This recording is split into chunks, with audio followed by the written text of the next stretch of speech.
Hi, my name is Michaela Wilson, and my persuasive speech is going to be about religion on campus.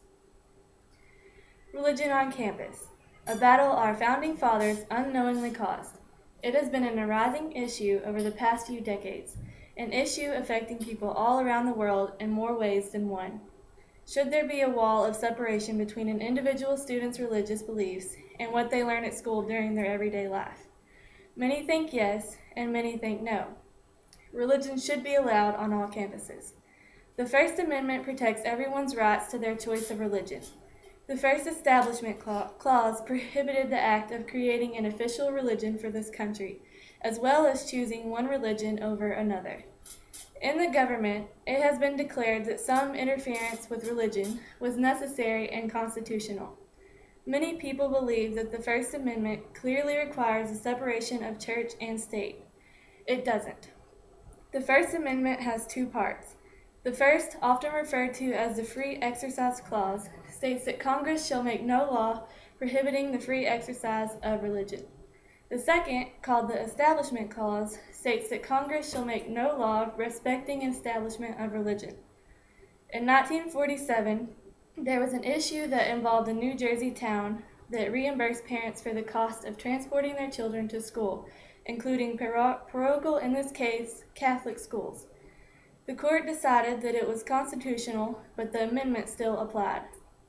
It meant that the government cannot require a person to profess a belief or disbelief in any religion. It cannot aid one religion, some religions, or all religions, and it cannot spend any tax money, however small, in support of any religious activities or institutions. Since 1947, the court has applied the wall of separation theory to strike down as unconstitutional every effort to have any form of prayer in public schools, even if it is not non-sectarian, voluntary, or limited to reading a passage from the Bible. Prayer is a very spiritual act, and it should not be denied to anyone at any time. Students and teachers should be allowed to say prayers before they eat their meals, take a test, and at numerous other times.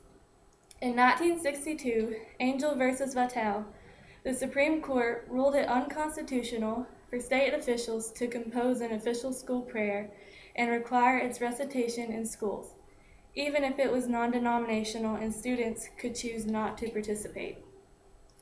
A school may not allow its students to take time out from their regular classes for religious instruction if it occurs within the school's through release time instruction is all right if it is done outside the public school buildings.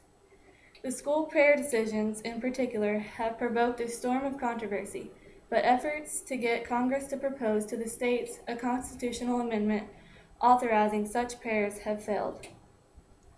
Most Americans today would have a difficult time naming the man responsible for bringing the recent case to take under God out of the Pledge of Allegiance to the Supreme Court, even though Michael Nudo is arguably America's most well-known and most detested living atheist. But in the 1960s, no one would have had a hard time remembering the name Madalyn Murray O'Hair. Madalyn O'Hair was known for her role in the landmark 1963 Supreme Court decision in Murray v.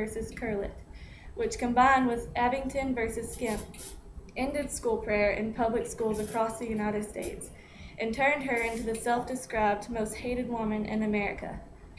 According to opus.edu, it stated that she laid down a foundation for atheists coming out of the closet.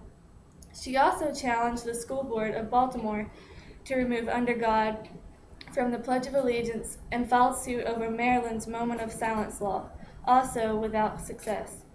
Once Madalyn Murray O'Hair seized the attention of the American public, she squandered any chance of legitimacy for American atheists with her outlandish behavior, uncharismatic personality, and subsequent failures to overturn the other varieties of government endorsements of religion.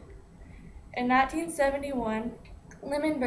Kurtzman, 3 tests were proposed for deciding whether government can support a religious activity. In other words, the issue was whether states can create programs that provide financial support to non-public elementary and secondary schools by way or reimbursement for the cost of teacher salaries, textbooks, and instructional materials in specified secular subjects, or pay a salary supplement directly to teachers of secular subjects and religious schools. The wall of separation principle has not been easy to apply, and the Supreme Court has begun to alter its position on church and state matters.